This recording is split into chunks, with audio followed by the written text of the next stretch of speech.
Hello everybody, it's Chris Friendly. Uh, I've been a little absent. I just started doing these videos a couple months ago, and I made a couple. A couple of them, the one I had a little technical difficulties and never went up, and I just been procrastinating. I had to get a different iPhone, so I wasn't sure if the video quality is going to be any different. But here to talk about what I kind of started to do it, what I started to do before, and about some of these the recent Dwarves albums. Dwarves have been releasing, great, the kings of the inventors of rock and roll. The Dwarves, they've been doing a lot of cool, really special releases and stuff. They do a lot of alternative covers.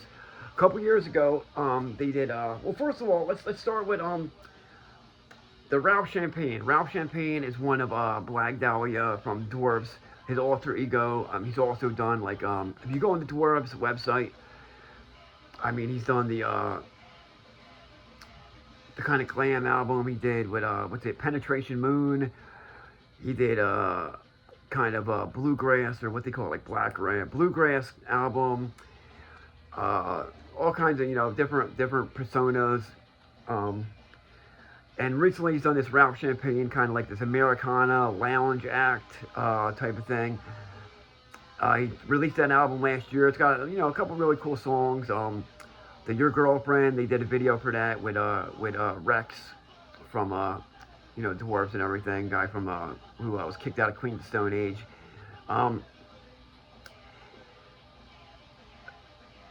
And just for Christmas, they just released this Ralph Champagne. It's the Grinch mini LP. They do a version of the Grinch, Drinking Up Christmas instrumental, and Drinking Up Christmas with Dexter from The Offspring. I'm about to talk about Sloppy Seconds a little later in the video too. Dexter was from The Offspring. Actually had Nitro Records, and he actually signed Sloppy Seconds. I guess he was a big fan of them and signed them.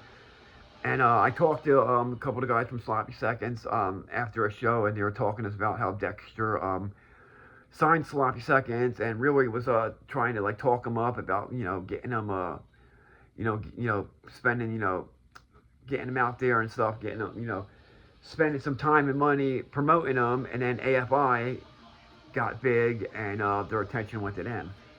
But yeah, so Dexter appears on this album. I got the special edition. The Ralph Champagne Review Grinch Special Naughty List Edition. This is 154 out of 200. Comes with a cool special cover. If anybody cares enough, I notice it's a little dark. The light's not that great here. I can show I can send you more pictures, or you can go to the Dwarfs website. It's probably up there. Just trying to give you a little, whatever. You got a little Christmas card, little Christmas label, sticker, which I'm going to save, of course.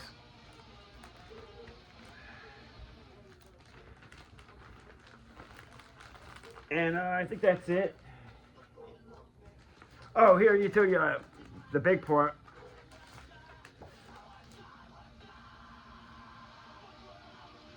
You got the dwarf on a shelf. I don't know if you, I don't think it's not like you can't pop it out, but I don't know, whatever you want to do with that.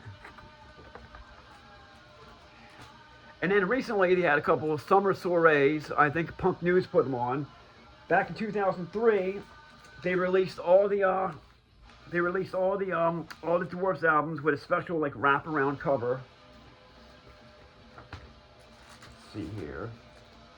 Now I don't have a ton of money, so I just grabbed a couple. You had Sugar Fix, which has the Dr. Dre Chronic album. I'm not real big rap fan, but the Chronic is definitely a very cultural, important album. It's funny because '93 had Dr. Dre with the Chronic, which is known for being very well produced, clean album. And then on the East Coast, you had the Wu-Tang 36 Chambers, which I almost think is almost like a concept album.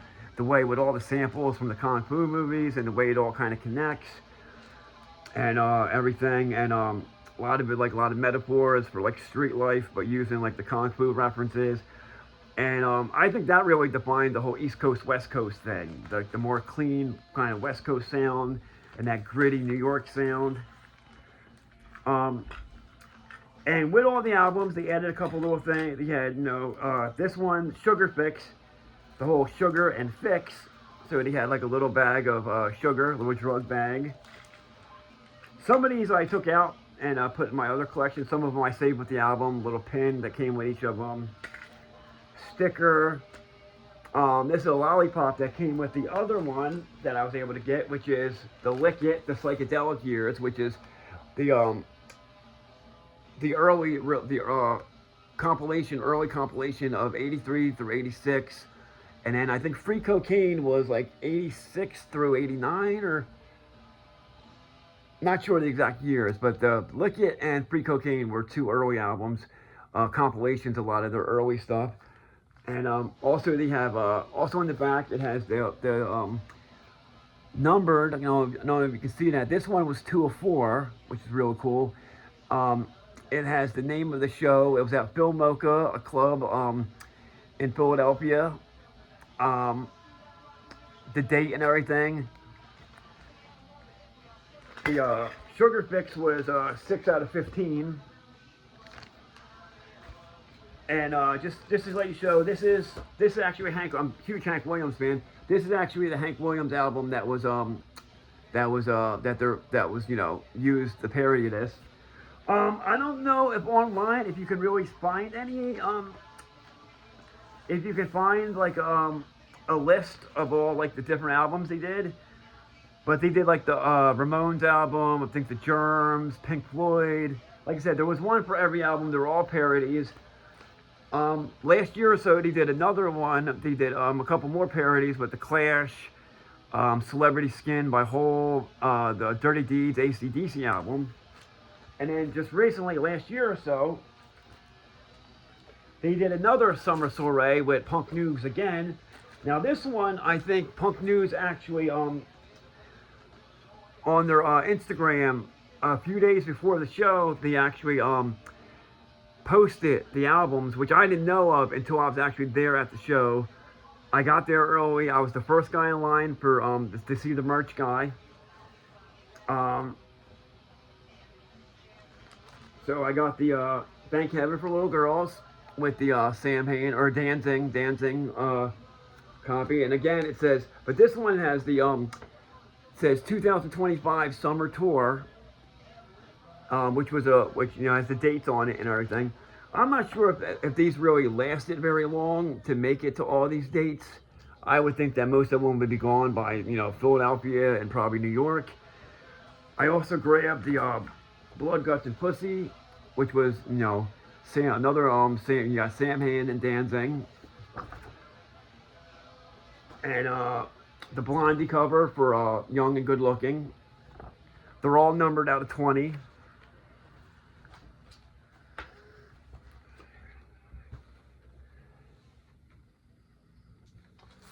And just recently, just to let you know too, Horror Stories. I believe on Cortex Records, there's doing a re-release of that. I'm not sure if it's pre-order or if it's out yet. So if you're interested in that, this is a little different than like what the Dwarves sound became later. But I think this came out like 85 or so. This there was a couple, like I think 2 covers of it originally. This is the one that I would consider the cover. I would consider the other one an alternative, or whatever you want to, however you want to put it.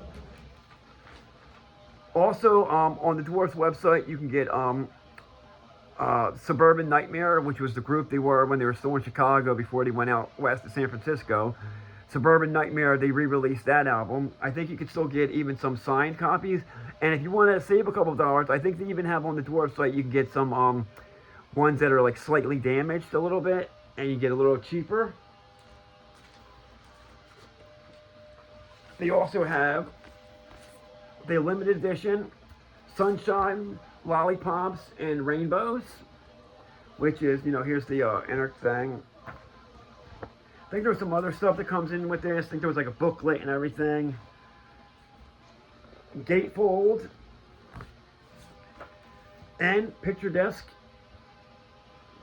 Which was, of course, the picture for the cover was taken from the original Blood, Guts, and Pussy.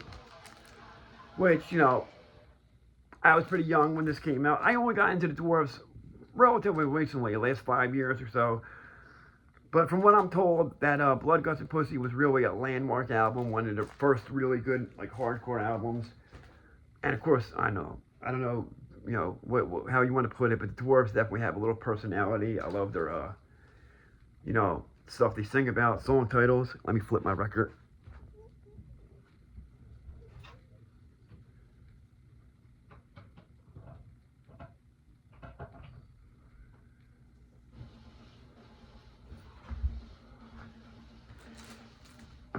Then last year, of course, they had the concept album, 20 songs. I think they really go a lot of the really go through the genres there a lot.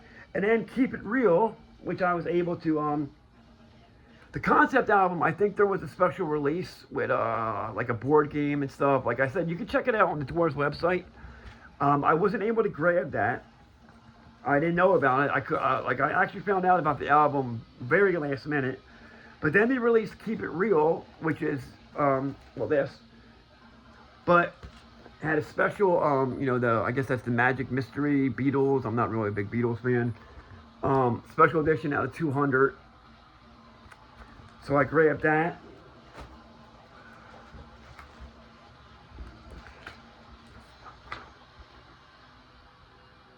Oh, this just came with the album. This is also just a list of everything. If you see here too, how to Win Friends and Influence People. They just re-released a special cover of that. I think they're still available on the website. And then also the Rex Everything, which is a release of an album, a studio with Rex singing. I don't know what that's about. Maybe Rex needed some money for some legal fees or something, so they let him take over lead vocals. And I'm not sure. I don't mean that as like a shit talking. Yeah, I believe this is from the Lollipops, Sunshine Lollipops album. Oh, and also, there was also 3 other special releases that were at the recent show. There was a 7-inch where they did, I think it was the whole Blood, Guts, and Pussy album. And then they have Dwarves Do the Ramones. And then they have the Dwarves Live on Speed, which is obviously Live at Leeds parody. I should have grabbed the Live at Leeds album to show you. It's not, you know, it's pretty much the same. And these are actually cool because they actually come with some, they're numbered, they come with number and everything. And they actually have like a little explanation about the process in which they made this album. It was done with what you're holding in your hands is more of a piece of art than a vinyl record. This record was created on a nearly 100-year-old record cutter that uses a sapphire stylus to emboss the grooves into the polycarbonate plastic. It literally pushes the music into the record. So that's pretty cool. You know, I mean, it's not like your typical thing. There was only a few of these available. There's also a couple little funny little things here.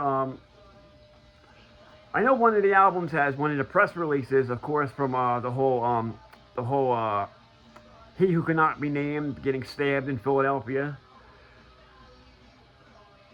They have like a delivery note copy here. They have the number Live on Speed was out of 40. At the other ones, the Do the Ramones, I believe, yeah, that's also out of 40. The Blood, Guts, and Pussy 7-inch, I think that was only out of 20. I don't know why I didn't grab that. I think I just didn't have a ton of money. I know there's some paperwork here too that goes over the numbers of some of their shows. There's some funny shit in there about them getting paid and how some of the money didn't go to them because it went for damages or drugs or whatever.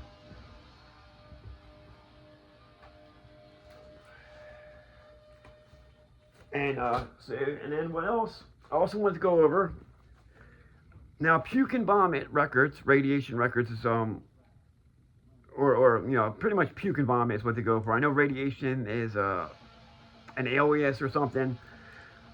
They've been releasing a lot of cool stuff, and I plan on making a video about that because every month they're releasing old U.S. hardcore, Northern Europe hardcore punk, old obscure UK stuff. But one of the things they just re-released was Sloppy Seconds Play With Your Records. Now, Sloppy Seconds are one of my favorite groups. Probably the Sex Pistols will always be like what really got me into punk rock and everything. I always loved the Pistols. Greatest album ever. Never mind the Bullets. But Sloppy Seconds are really like my 1B. I think they just, it's like I talked about this on the video about like a lot of these like Ramones influence bands that people call them. They also, everything from Blank 77 to Sloppy Seconds also have a lot of like Johnny Thunders guitar, but definitely like, Johnny Ramone, Johnny Thunders, Steve Jones, those guys really laid down the whole punk guitar. But Sloppy Seconds, I hate when people just refer to them as like a pop punk act. Even though like pop punk is definitely, you have like pop punk as in like radio pop and like pop punk as in like Ramones influenced pop punk, Queers, stuff like that. But this is like says, it's called Play With Your Records. If you're a Sloppy Seconds fan, that comes from a recording of the drummer talking with some family members or something, which is hilarious. I traveled out to Baltimore, or not Baltimore, but Maryland, for the Savage Mountain Fest, and when Steve Sloppy, the drummer, was up on stage, I kind of yelled that at him, and he thought that was, he kind of responded to it. I was talking in the mic with the whole Play With Your Records skit. But it's, Play With Your Records volume, Mistakes and Piss Takes volume 1, which I hope there's a volume 2. It says demos, outtakes, and more. And it's some of the stuff is already released, like the Sirius, which was on Destroyed, and some other B-sides. You got Ice Cream Man, that was on the single version, the acoustic version of Human Waste. We're Not Going to Take It, the Twisted Sister, I don't think that was ever released. A couple songs, the Can't Stand Rock and Roll, the Anti-Nowhere League cover, that was released on a B-side. Hit the Lights, the Metallica cover, that was on the Metallica tribute. Kill the Poor, Dead Kennedys, that was a cover that was never released. But there's also a lot of songs on here that were just Sloppy Seconds songs that were just never released on the album. They said that for whatever reason they were left off. And I think they're really good songs. Little Punker, See You at the Drive-Thru, I Was a Teenage Senior Citizen, Dear Diary, Let's Loot the Supermarket was on some obscure punk compilation. I forget. It's a cover of an old 60s like rock or doo-wop song or something. She'd Rather Be With Me, which is another, I believe, cover. I actually did more research on those two songs, but like I said, I've been kind of procrastinating, and I just decided to jump up and do this today. But this was originally released on Failure Records.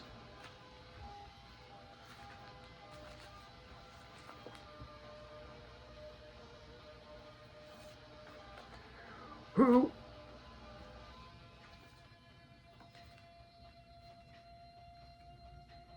now, I believe Failure Records, if I'm not mistaken, I'm almost positive, but also released 2 Sloppy Seconds picture discs, 7 inches, with Action, split with the Queers, with Joy Don't Live Here Anymore, which is the ELO cover. Actually, a really cool song. Really cool cover. And then the Thanks for the Memories, split with the Anti-Scene. And then Failure Records also finally did a vinyl release of Live. No Time for Tuning, which was released years ago, a long time ago. And also, I wanted to say that, like I said, this says Volume One. The Play with Your Records says Volume One. We can only hope. The one of the songs I really wish that would have been included was "Conned Again," which is the Professionals with Paul Cook and Steve Jones. They were in a movie where they played a band, and that was one of the songs, "Conned Again," and Sloppy Seconds. It was released on the VML Live album series, and I believe it was on the Lonely Christmas. Yes, the Lonely Christmas 7-inch with "Hooray for Santa Claus," which is a hilarious song from Santa versus the Martians, which was like a movie that like probably took 5 minutes to write, 10 minutes to get ready for, and was just like a bunch of stuff that he bought like at a dollar store or a holiday store. And but the actual song "Hooray for Santa Claus" is actually a pretty cool song, lyrically and stuff. And then just you have some other stuff, Sloppy Seconds, first 7 inches. They also have the comp, first 7 inches, and then some, with some other stuff. You have the Johnny Be Dead, which the Johnny Thunders tribute, which was a split with Danger Bird. That's the Germany, which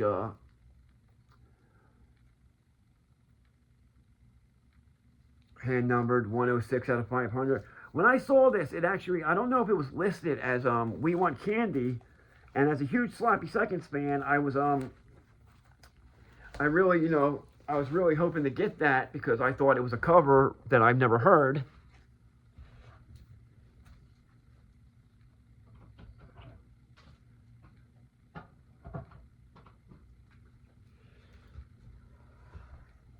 But it was actually just a version of the Candyman, which was Sammy Davis. I think it was in Willy Wonka.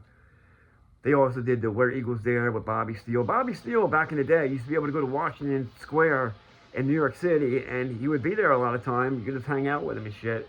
He'd tell you stories about throwing up on John Lennon. But there was an interview on YouTube with B.A. from Sloppy Seconds, and he was actually talking about how Sloppy Seconds, this interview was taken from before the Play With Your Records came out, but he was actually talking about how there's enough Sloppy Seconds material to either put out an album or close to it. But see, Steve, Sloppy, and B.A. are still in Indianapolis. Ace lives in Nashville, and Boba is out California, I think San Francisco maybe. So it's kind of hard for them to get together, or not hard, but they just have to put some planning together. So I'm really hoping for that. The one time I met him in Philadelphia, we went out, we were talking to him. Really cool guys. They just got off stage.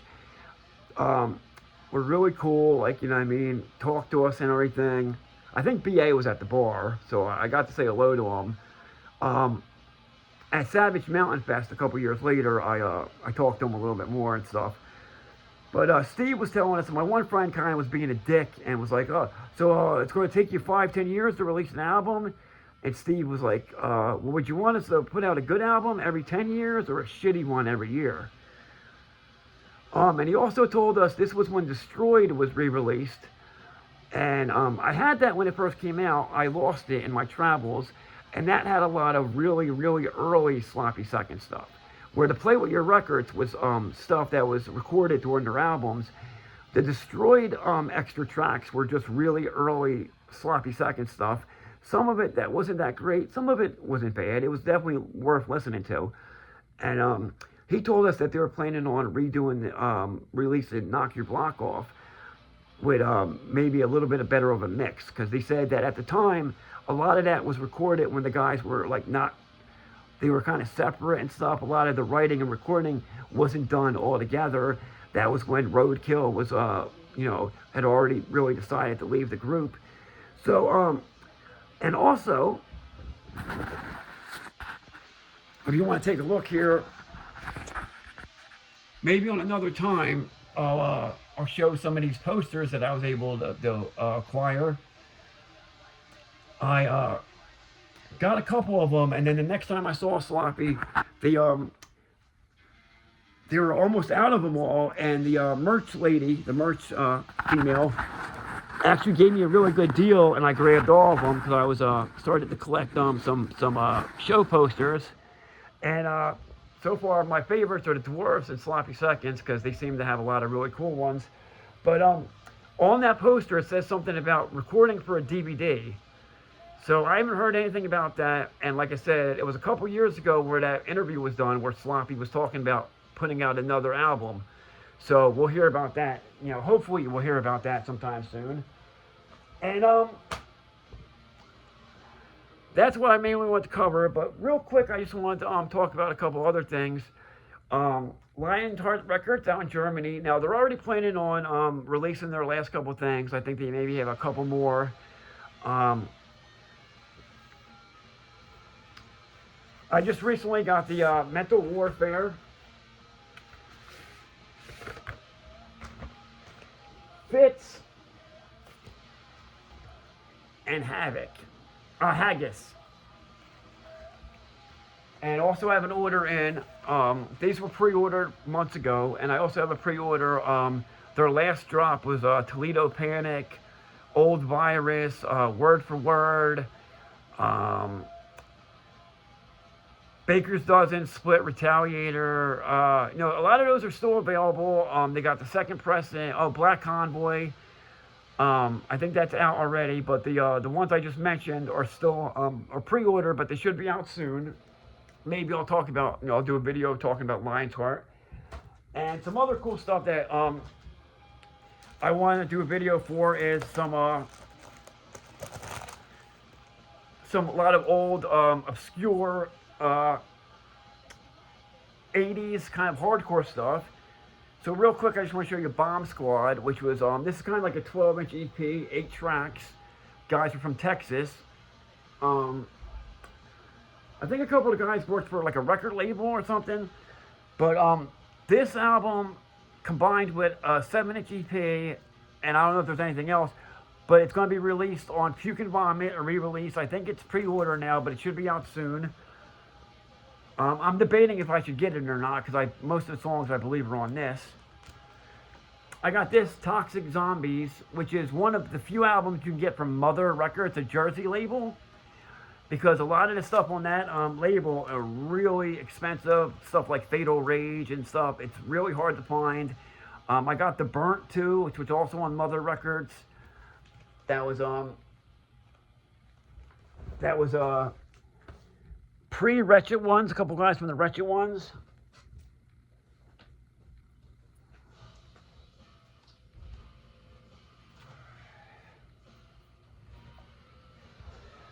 I tried to grab real quick another LP that was on Mother Records that's kind of like, I think it's called Mannequin. It's kind of like more leaning towards alternative rock than like the hardcore punk. But I just wanted to grab it real quick for because it was also on Mother Records. But I don't want to waste my time here. Public Disturbance, and I think they had the S&M, which is also on Mother Records. But this is also a Puke and Vomit re-release. Like I said, I'm gonna do in a future video. I'm gonna do some more stuff about Puke and Vomit. Killroy, cool 80s album. Underground Soldier. So I'm going to do a whole album of like more obscure 80s kind of stuff. This just came out not that long, maybe a couple months ago. What Have We Got? It's an album about like Sham 69, a lot of the oi stuff in England. Disposable Dogs, which is a great album on No Front Teeth. No Front Teeth has just got the Randoms compilation just came out. Oil, which is a great underrated band. They released a 10-inch on No Front Teeth a while back, maybe last year, maybe not quite a year ago. But now they just re-released another 10-inch with some of the tracks from that, but with guest vocals.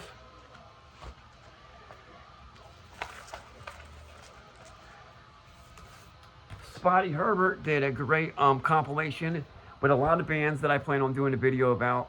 Bands like Shave for Battle, Bad Terms, Knife's Edge, Sweet Talker, Violent Array, Rally Cry, Usual Suspects, The Take, Poor Ankle, Impulse Control, along with the Reducers, SF, Oxblood from New York City fame. And this is from Spotty Herbert zine. So it comes with a zine. I have the other two versions. I got it on white. Comes with a poster and stuff. And a really cool album, The Social, which is, again, when I plan on doing an album, this just came out on Mendicu Discock. It's a Spanish label. I don't want to mispronounce it, but this is just a really awesome album. I ordered it from overseas. The label wasn't shipping to the U.S., so I got it off their Bandcamp. Cost me a little bit more than I should have paid, because now you're able to get it, I think, on Sorry State. But I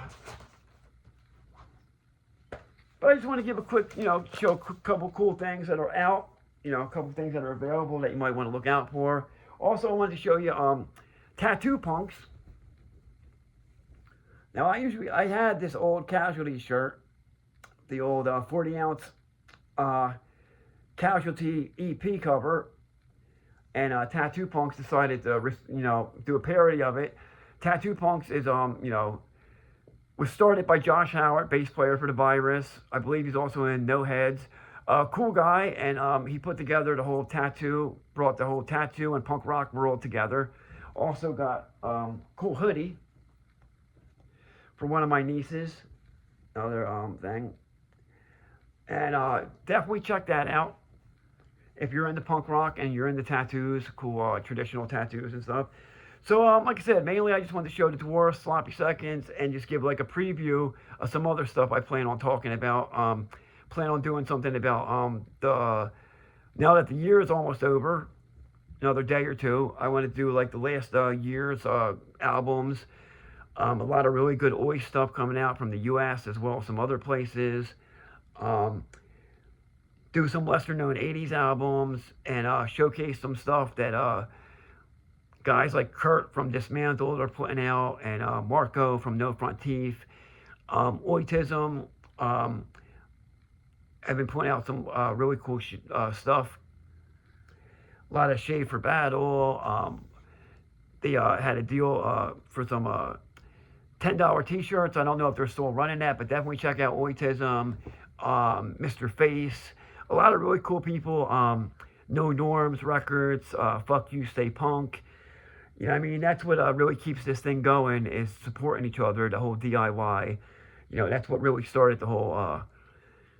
maybe not started, but that's where punk rock went after that whole first wave, when record labels didn't want nothing to do with it. And that's when real punk rock became punk rock, the whole DIY with, Ian Mackay and stuff, folding records at the Discord house.